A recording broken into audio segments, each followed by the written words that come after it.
Айлчлан ирж байгаа сайжруулагч хэмээх усан барж ил монголчууд бидний хувьд эрүүл инх тунх одоо эрч хүчээр дүүрэн байх юм цаг үеийг бидэнд авчирнаа гэдэг л дүүрэн байгаа.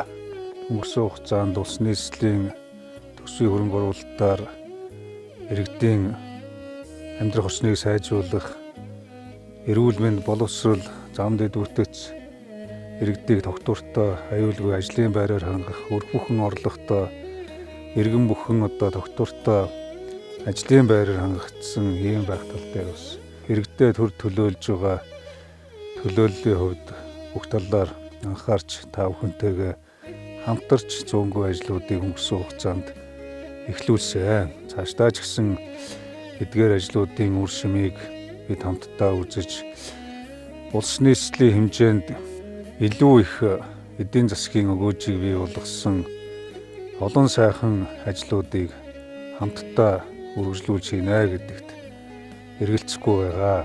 Улиран удаж байгаа 2021 он өхөр жил маань бас монголчууд бидний хувьд бас дэлхийн нийтээр амаргүй цаг үеийг өнгөрөөсөн ийм жил байлаа.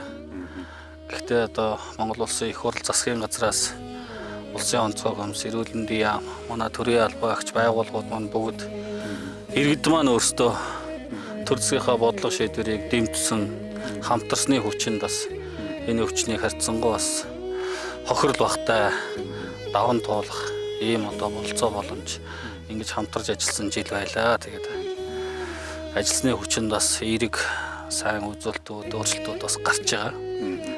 22 онд бас ажлаа улам сайн хэсчимжүүлж энэ өвчнийг даван гарч эдийн засаг маань сэргэж аж ахуй нэгж байгууллагуудын маань үйл ажиллагаа хэвийн байдалд орсон ийм сайхан жил болно хаа гэдэгт итгэл төгс байгаа. Тэгээд улсын хурлын сонгуулийн 21-р тойрог Багнуур Баханга Налаах дүүргийнхээ ард иргэдэд нийт элэг нэгт Монгол түмэндээ бас сар шинийн баярын мэндийг өргөн дэвшүүлж байна.